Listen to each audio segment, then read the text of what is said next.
Hello વિદ્યાર્થી મિત્રો, હું મિહિર પટેલ આપણે યુટ્યુબ ચેનલ દીપમ જ્ઞાન ક્રાંતિમાં આપ સૌનું હાર્દિક સ્વાગત કરું છું. આ વિડીયોમાં આપણે ધોરણ 12 વિષય ઇકોનોમિક્સ જેનું ચેપ્ટર નંબર 10 ઉદ્યોગ ક્ષેત્ર અંગેનું છે. તો વિડીયો નંબર 2માં આપણે ઉદ્યોગ ક્ષેત્રનું મહત્ત્વ શું છે તો તેની વિસ્તૃત ચર્ચા કરીશું. આ ખૂબ જ અગત્યનો પ્રશ્ન છે. ઉદ્યોગ ક્ષેત્રનું મહત્ત્વ તમને શોર્ટ નોટ તરીકે અથવા તો લોંગ ક્વેશ્ચન તરીકે પૂછાઈ શકે છે કે ઉદ્યોગ ક્ષેત્રનું મહત્ત્વ શું છે, તો એ જોઈએ.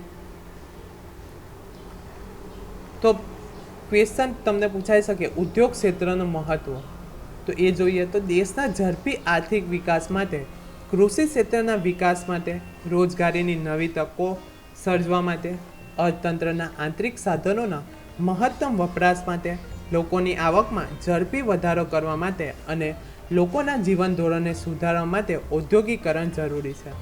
શું છે? તો કોઈ પણ દેશનો વિકાસ કરવો હોય, શું કરવો હોય તો કોઈ પણ દેશનો ઝડપી આર્થિક વિકાસ કરવો હોય તો એના માટે ઉદ્યોગ ક્ષેત્ર ખૂબ જ મહત્ત્વનું છે.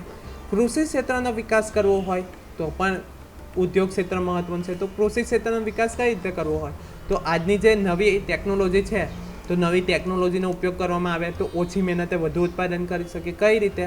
તો પ્રથમ આપણે હળનો ઉપયોગ કરીને શું કરતા હતા તો ખેતી કરતા હતા. તો હળના બદલે આપણે ટ્રેક્ટરનો ઉપયોગ કરવામાં આવે, નવા સુધારેલા બિયારણનો ઉપયોગ કરવામાં આવે, તેવી જ રીતે ખાતરનો ઉપયોગ કરવામાં આવે, જંતુનાશક દવાનો ઉપયોગ કરવામાં આવે. તો એનો ઉપયોગ કરવામાં આવે તો આપણે જે કૃષિ ક્ષેત્ર છે તો એમાં શું કરી શકીએ તો જે ઉત્પાદન છે તો ઉત્પાદન વધારી શકીએ છીએ, એટલે કે કુલ ઉત્પાદનમાં વધારો કરી શકીએ છીએ. રોજગારીની નવી તકો સર્જવામાં ઉદ્યોગ ક્ષેત્ર ખૂબ જ અગત્યનો છે, એટલે કે નવા ઉદ્યોગ શરૂ કરવામાં આવે તો શું થશે તો જે રોજગારી છે તો રોજગારીના પ્રમાણમાં વધારો થશે. તો તેના માટે પણ ઉદ્યોગ ક્ષેત્ર ખૂબ જ અગત્યનું છે. અર્થતંત્રના આંતરિક સાધનોનો મહત્તમ વપરાશ કરવા માટે, એટલે કે જે આપણા ભારત પાસે સૌથી વધારે યુવા ધન છે તો યુવા ધનનો ઉપયોગ કરવો હોય તો પણ ઉદ્યોગ ક્ષેત્ર ખૂબ જ અગત્યનો ભાગ ભજવે છે. લોકોની આવકમાં ઝડપી વધારો કરવા માટે, તો આપણે જેમ વધારે ઉત્પાદન કરવામાં આવે તો વધારે ઉત્પાદન કરવામાં આવે તો આવક વધે છે. આવક વધવાના કારણે લોકોની માથાદીઠ આવકમાં પણ વધારો થાય છે. તો એના માટે પણ આ ઉદ્યોગનો વિકાસ કરવો ખૂબ જ જરૂરી છે. અને લોકોના જીવન ધોરણને સુધારવા માટે લોકોની આવક વધવાના કારણે શું થશે તો લોકોની જે પ્રાથમિક જરૂરિયાત છે તો એ જરૂરિયાત સંતોષવા માટે લોકો વધારે પ્રયત્ન કરશે અને તેના કારણે જે જીવન ધોરણનું સ્તર છે તો એ પણ સુધારો થશે. તો તેના માટે ઉદ્યોગ ક્ષેત્ર ખૂબ જ અગત્યનું છે. જેથી કહી શકાય કે ભારત જેવા વિકાસમાન દેશોમાં જોવા મળતી બેરોજગારી અને ગરીબી જેવી વિકટ સમસ્યાઓને નિવારવા માટે ઔદ્યોગિકરણ જરૂરી છે. એટલે કે ભારત જેવો દેશ છે તો એ કેવો દેશ છે તો વિકાસમાન છે, એટલે કે તેનો વિકાસ થયો નથી પરંતુ વિકાસના પંથે એ પ્રગતિ કરી રહ્યો છે. તો ભારત જે દેશ છે તો એમાં રોજગારી મેળવવા માટે, એટલે કે જે બેરોજગારીનું પ્રમાણ છે તો એ ઘટાડવા માટે અને જે ગરીબી છે ભારતમાં સૌથી વધુ ગરીબી છે તો એ સમસ્યાને દૂર કરવી હોય તો એના માટે ઔદ્યોગિકરણ ખૂબ જ જરૂરી છે. અને ઔદ્યોગિકરણની શરૂઆત ક્યાંથી કરવામાં આવી હતી તો 1991ની જે ઔદ્યોગિક નીતિ હતી તો એમાં ફેરફાર કરવામાં આવ્યા, વૈશ્વિકીકરણ કરવામાં આવ્યું. તેના કારણે શું કરવામાં આવ્યું તો આપણે બેરોજગારીનો જે દર છે તો એ ઘટાડી શક્યા છીએ, ગરીબી છે તો એનું પ્રમાણ આપણે ઘટાડી શક્યા છીએ. તો ખૂબ જ અગત્યનું છે કે કોઈ પણ દેશ હોય તો એનો વિકાસ કરવો હોય તો ઔદ્યોગિકરણ કરવું ખૂબ જ જરૂરી છે. આ ઔદ્યોગિકરણ માત્ર આર્થિક વિકાસ હાંસલ કરવા માટે નહીં પરંતુ સામાજિક અને રાજકીય સ્થિરતા માટે પણ ખૂબ જ જરૂરી છે, જે કેટલાક મુદ્દાઓ પર આધાર રાખે છે. એટલે કે કોઈ પણ દેશે આર્થિક વિકાસ કરવો હોય તો એ ફક્ત આર્થિક વિકાસ હાંસલ કરવા માટે નહીં પરંતુ સામાજિક રીતે. તો સામાજિક કઈ રીતે તો આપણે જે સમાજમાં બેરોજગારો છે તો બેરોજગારોની જે સમસ્યા છે તો એ દૂર કરવામાં આવે, તેવી જ રીતે જે ગરીબી છે તો એ દૂર કરવામાં આવે, ભૂખમરાની જે સ્થિતિ છે તો એ દૂર કરવામાં આવે અથવા તો એ સમસ્યા દૂર કરવામાં આવે તો સામાજિક અને રાજકીય સ્થિરતા માટે પણ ઔદ્યોગિકરણ ખૂબ જ જરૂરી છે અને ખૂબ જ અગત્યનો ભાગ ભજવે છે. હવે એમાં કેટલાક મુદ્દાઓ છે. તો પ્રથમ છે રાષ્ટ્રીય આવકમાં વધારો. શું છે? રાષ્ટ્રીય આવકમાં જે છે એનો ફાળો કેટલો છે એ જોઈએ. તો ભારતની આઝાદી સમયે ખેતી ક્ષેત્રનું અર્થતંત્ર પર પ્રભુત્વ હતું. એટલે આપણે જાણીએ જ છીએ કે ભારત કેવો દેશ છે તો તો ભારત આઝાદી પછી પણ કેવો દેશ હતો? તો કૃષિ પ્રધાન દેશ છે, અને હાલ પણ કેવો છે? કૃષિ પ્રધાન દેશ છે. પરંતુ જે 1991ની ઔદ્યોગિક નીતિ કરવામાં આવી તો એના કારણે જે ઉદ્યોગ ક્ષેત્ર છે તો એનો જે ફાળો છે અર્થતંત્રમાં તે એ ઉત્તરોત્તર વધારે થયેલો જોવા મળે છે, જે ઉત્તરોત્તર ઉદ્યોગોના વિકાસના કારણે ઘટ્યું છે, અને તેની સામે ઉદ્યોગોનો રાષ્ટ્રીય આવકમાં ફાળો વધવા પામ્યો છે. અર્થતંત્રના આયોજિત પ્રયાસોના ફળ સ્વરૂપે ઉદ્યોગોએ રાષ્ટ્રીય આવકમાં પોતાનો ફાળો વધાર્યો હોવા છતાં તે પૂરતો છે એમ કહી શકાય નહીં. એટલે કે આપણું જે 3 ક્ષેત્ર છે, કૃષિ, ઉદ્યોગ અને સેવા, તો આ 3 ક્ષેત્રમાંથી ભારત આઝાદ થયો ત્યારે સૌથી વધારે આપણને આવક પ્રાપ્ત થતી હતી કૃષિમાંથી. પરંતુ 1991 પછી ઉદ્યોગ ક્ષેત્રનો વિકાસ થયો અને તેમાંથી જે આપણને રાષ્ટ્રીય આવક પ્રાપ્ત થાય છે તો એનો ઉત્તરોત્તર વધારો થયેલો જોવા મળે છે. પરંતુ એ જે વધારો છે તો એ વધારો હાલ પૂરતો નથી એમ આપણે કહી શકીએ છીએ. વર્ષ 1951માં રાષ્ટ્રીય આવકના 16.6% જેટલો હિસ્સો ઉદ્યોગ દ્વારા પ્રાપ્ત થતો હતો, જ્યારે 2013-14માં રાષ્ટ્રીય આવક 17% હિસ્સો ઉદ્યોગ ક્ષેત્ર દ્વારા પ્રાપ્ત થાય છે. એટલે કે આપણે કહી શકીએ કે 1951ની તુલનાએ 2013-14માં જે ઉદ્યોગોનો રાષ્ટ્રીય આવકમાં ફાળો હતો તો એ 27% હતો, અને જે 1951માં 16.6% હતો, તો આમાં વધારો થયેલો જોવા મળે છે. જેના પરથી આપણે કહી શકીએ કે રાષ્ટ્રીય આવકમાં ઔદ્યોગિક ક્ષેત્રનો ફાળો વધવા પામ્યો છે, જે આપણે આંકડામાં જોઈ શકીએ છીએ. અહીં પણ નોંધનીય બાબત એ છે કે સેવા ક્ષેત્રના વિકાસમાં પણ ઔદ્યોગિક ક્ષેત્રનો ફાળો પણ અભૂતપૂર્વ રહ્યો છે. એટલે કે જે 3 ક્ષેત્ર છે, કૃષિ, ઉદ્યોગ અને સેવા, તો ઉદ્યોગ ક્ષેત્રની સાથે સાથે સેવા ક્ષેત્રનો પણ ફાળો એ સારો એવા પ્રમાણમાં રહેલો જોવા મળે છે. તો એક ફાયદો શું છે? તો રાષ્ટ્રીય આવકમાં તેનો ફાળો ખૂબ જ અગત્યનો છે. ત્યારબાદ છે રોજગારી. હવે ઉદ્યોગોનો વિકાસ થશે તો તેના કારણે શું થશે? તો દેશના જે લોકો છે તો દેશના લોકોને રોજગારી પ્રાપ્ત થશે. તો એના કારણે શું થશે? તો જે બેરોજગારીનો દર છે તો બેરોજગારી ઓછી થશે. ત્યારબાદ જે છે ગરીબી, તો ગરીબીનું પ્રમાણ ઘટશે. લોકોની પ્રાથમિક જરૂરિયાત સંતોષાશે, એટલે કે તેના કારણે શું થશે? તો જીવન ધોરણ પણ સુધરશે. તો આ તેની સીધી અસર થાય છે. તો એ જોઈએ રોજગારી.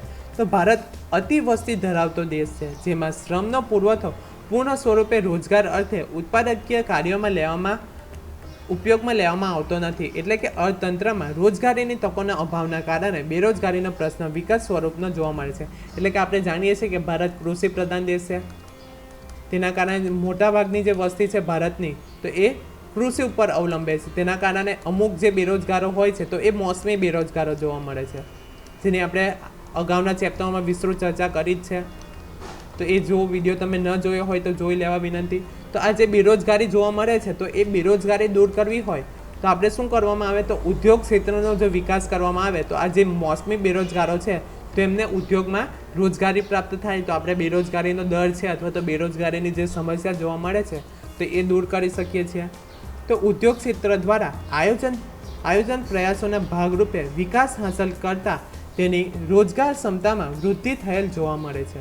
1951માં 10.6% શ્રમિકો ઉદ્યોગ ક્ષેત્રે રોજગારી મેળવતા હતા, જે પ્રમાણ વધીને 2011-12માં 24.3% થયેલું જોવા મળે છે. 1951માં કેટલું હતું? તો 1951માં 10.6% જે લોકો હતા તો એમને ઉદ્યોગ ક્ષેત્રમાંથી રોજગારી મળતી હતી. પરંતુ 2011-12ની વાત કરીએ તો એમાં ઉત્તરોત્તર વધારો થયેલો જોવા મળે, જે પ્રમાણ વધીને 24.3% જે લોકો છે તો એમને ઉદ્યોગ ક્ષેત્રમાંથી રોજગારી મળે છે. ઔદ્યોગિક ક્ષેત્રના નાના પાયાના ઉદ્યોગો કે જે શ્રમ પ્રધાન ઉત્પાદન પદ્ધતિનો ઉપયોગ કરતા હોય છે તેમનો વ્યાપ વધારવાથી રોજગારીના પ્રમાણમાં આપણે નોંધપાત્ર ફેરફાર કરી શકીએ છીએ. એટલે કે જો ઉદ્યોગ ક્ષેત્રનો વિકાસ કરવામાં આવે તો આપણે રોજગારી વધારી શકીએ છીએ. તો રોજગારી વધે તો શું થશે? તો બેરોજગારી જે છે તો બેરોજગારીનું પ્રમાણ ઓછું થશે, લોકોની માથાદીઠ આવકમાં વધારો થશે. તો એક અસર કરતું પરિબળ છે રોજગારી. જેટલા પ્રમાણમાં રોજગાર લોકો હશે તો એના કારણે ઉત્પાદનનું પ્રમાણ વધશે તો લોકોની જે માથાદીઠ આવક છે તો એમાં વધારો થશે, અને જે અર્થતંત્ર છે તો એનામાં પણ વધારો થશે, અને જે દેશ છે તો એ વિકાસના પંથે આગળ વધશે. તો ખૂબ જ અગત્યનું છે રોજગારી. ત્યારબાદ છે નિકાસ આવક. એટલે કે આપણે કોઈક વસ્તુનું ઉત્પાદન થાય છે અને કોઈક અન્ય દેશોમાં મોકલીએ છીએ અને તેમાંથી જે આવક પ્રાપ્ત થાય છે તો એને શું કહેવામાં આવે છે? નિકાસ આવક કહેવામાં આવે છે. તો એ જોઈએ તો ખેતી ક્ષેત્રની જેમ ઉદ્યોગ ક્ષેત્ર પણ પોતાનું ઉત્પાદન પ્રમાણ વધારીને અર્થતંત્રમાં બચતપાત્ર અધિશેષની નિકાસ કરીને વિદેશી હુંડિયામણની કમાણી સર્જી શકે છે. શું છે? તો જે ઉદ્યોગ ક્ષેત્ર છે તો એમાંથી ઉત્પાદન કરવામાં આવે અને એ ઉત્પાદનનું પ્રમાણ જો વધારે હોય તો આપણે અન્ય દેશોમાં નિકાસ કરવામાં આવે. હવે અન્ય દેશોમાં આપણે એ વસ્તુ મોકલીએ તો આપણને શું પ્રાપ્ત થશે?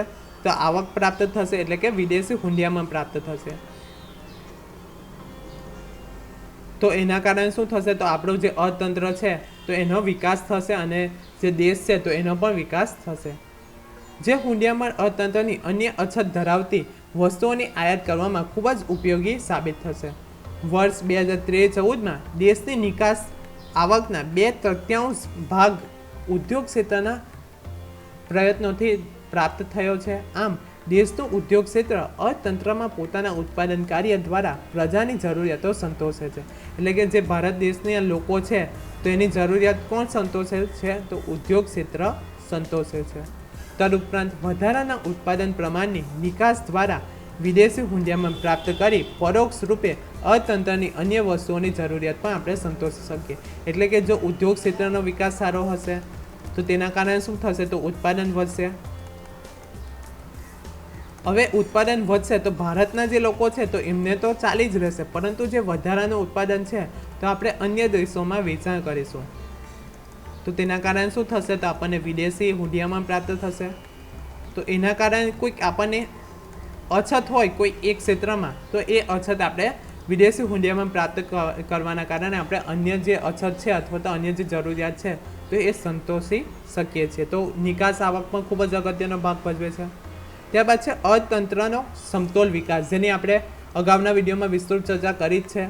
તો ઔદ્યોગિક ક્ષેત્રમાં એક સમતોલ આર્થિક વિકાસ માટે તેમજ ઝડપી આર્થિક વિકાસ માટે ઉપયોગી છે.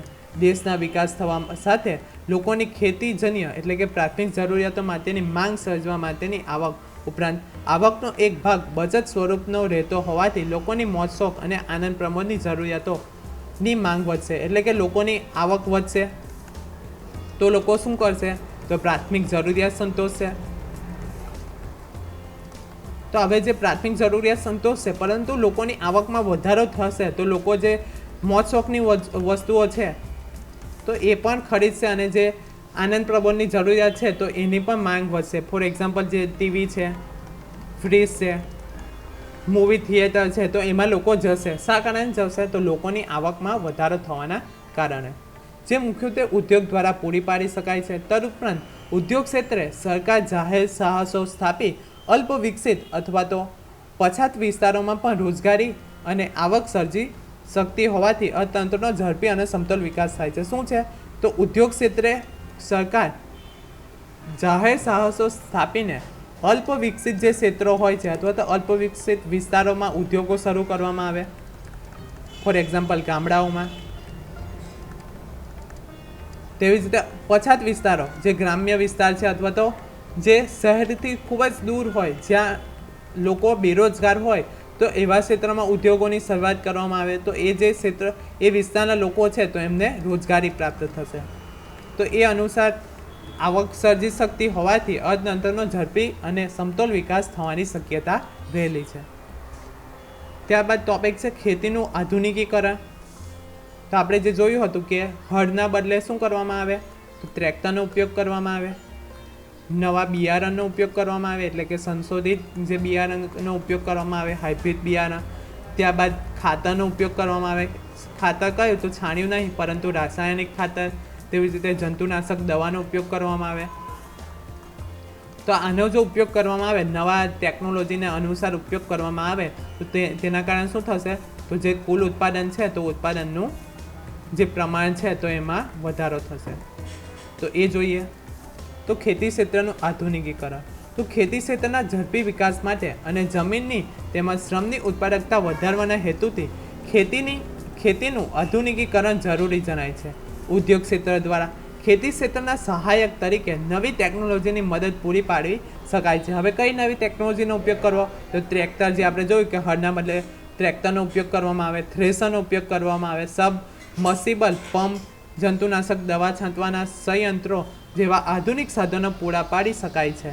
તેમજ ઉદ્યોગ ક્ષેત્રે રાસાયણિક ખાતર, જંતુનાશક દવાઓ વગેરેનું ઉત્પાદન કરી પણ શકાય છે. સરવારે એમ કહી શકાય કે ઉદ્યોગ દ્વારા અપનાવેલ નવી ટેકનોલોજીની મદદ દ્વારા ખેતી ક્ષેત્રનો વિકાસ શક્ય બને છે. એટલે કે જે નવી ટેકનોલોજી આપણે જોયું, ટ્રેક્ટર, થ્રેશર, નવા બિયારણ, ખાતર, જંતુનાશક દવાનો ઉપયોગ કરવામાં આવે તો તેના કારણે શું થશે? તો કુલ ઉત્પાદન આપણે વધારી શકીએ છીએ. તો આ એક અગત્યનો પોઈન્ટ છે, ખેતીનું આધુનિકીકરણ. ત્યારબાદ જોઈએ અર્થતંત્રનું મજબૂત માળખું. અર્થતંત્રનું મજબૂત માળખું સર્જવા ઔદ્યોગિકરણ ક્ષેત્ર ખૂબ જ જરૂરી છે. ઔદ્યોગિક ક્ષેત્ર દ્વારા લોખંડ એટલે કે સ્ટીલ, સિમેન્ટ જેવી વસ્તુઓનું ઉત્પાદન કરવામાં આવે, જે દેશ માટેની સિંચાઈ યોજનાઓ, રોડ, રસ્તા, પુલો વગેરે બાંધકામમાં ઉપયોગી છે. એટલે કે જે ઔદ્યોગિક ક્ષેત્રમાંથી લોખંડનું ઉત્પાદન કરવામાં આવે તો એ અન્ય આપણા જે દેશ છે તો એમાં વિકાસ કરવો હોય, કોઈ પ્રાથમિક જરૂરિયાત સંતોષવી હોય તો ખૂબ જ અગત્યનો ભાગ ભજવે છે. કઈ રીતે અગત્યનો ભાગ ભજવે? તો લોખંડ અને સિમેન્ટ છે તો એના કારણે આપણે કોઈ સિંચાઈની યોજના, ફોર એક્ઝામ્પલ નહેર બનાવવી હોય તો નહેરમાં લોખંડની પણ જરૂર પડે, સિમેન્ટની પણ જરૂર પડે. રોડ, રસ્તા તો એમાં સિમેન્ટની જરૂર પડે. પુલો બનાવવા હોય તો એમાં લોખંડ અને સિમેન્ટ બંનેની જરૂર પડે. તો એના માટે ખૂબ જ અગત્યની છે. આ ઉપરાંત ઉદ્યોગ દ્વારા વાહન વ્યવહારના સાધનો જેવા કે બસ, ટ્રક, સેવા, રેલવે, વિમાન, કાર, દ્વિચક્રીય વાહન વગેરે પૂરા પાડવામાં આવે છે. એટલે કે આપણે સ્થળાંતર કરવું હોય તો વાહન વ્યવહારના જે સાધનો છે, બસ, ટ્રક, રેલવે, વિમાન, કાર, દ્વિચક્રીય વાહન છે તો એમનું ઉત્પાદન કરવું હોય તો લોખંડ ખૂબ જ અગત્યનો ભાગ ભજવે છે, જે અર્થતંત્રનું પાયાનું માળખું સબર બનાવે છે. આ ઉપરાંત સંરક્ષણના સાધનો એટલે કે આપણા જે બંદૂક છે, ગોળીઓ છે, ટેન્ક છે તો એનું જો ઉત્પાદન કરવું હોય તો એમના માટે પણ લોખંડ જરૂરી બને છે. અને ઔદ્યોગિક ક્ષેત્ર દ્વારા કરવામાં આવતા વિદેશી પરનું અવલંબન ઘટે અને અર્થતંત્ર મજબૂત બને. આપણે જાણીએ છીએ કે સંરક્ષણના ક્ષેત્રમાં આપણો એટલો વિકાસ થયો નથી, તેના કારણે આપણે જે સબમરીન છે, વિમાનો છે, યુદ્ધના વિમાનો, ટેન્ક છે તો એ તમામ વસ્તુઓનો આપણે અન્ય દેશો પાસેથી મંગાવીએ છીએ. પરંતુ જો લોખંડ ક્ષેત્રનો ઉપયોગ આપણે ઉદ્યોગનો વિકાસ કરવામાં આવે તો એમાંથી જે વિમાન બનતા હોય, સબમરીન બનતી હોય તો એનો જો આપણે ઉપયોગ કરીએ અને ઉદ્યોગ ક્ષેત્રે તેનું ઉત્પાદન કરીએ તો આપણે જે અન્ય દેશો ઉપર જે અવલંબન છે, આપણે આધાર રાખીએ છીએ તો એ ઘટાડી શકીએ છીએ. ત્યારબાદ છે સામાજિક માળખામાં ફેરફાર. ઔદ્યોગિકરણના ઉપયોગથી નવી ઔદ્યોગિક સંસ્કૃતિનું સર્જન થાય છે, જેમાં શિસ્ત, કઠોર પરિશ્રમ, હરીફાઈ,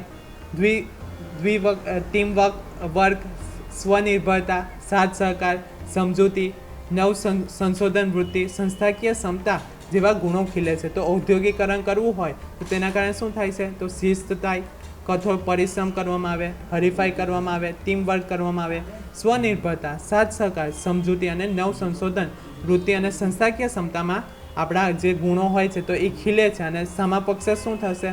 તો અંધશ્રદ્ધા જે છે તો એ દૂર થશે, સંકુચિત માનસિકતા જે જોવા મળે છે તો એ દૂર થશે, જળ વલણ વગેરે બાબતોમાં ઘટાડો આવે છે. આમ આવા સામાજિક ફેરફારો અર્થતંત્રના વિકાસ માટે પ્રેરક બની રહે છે.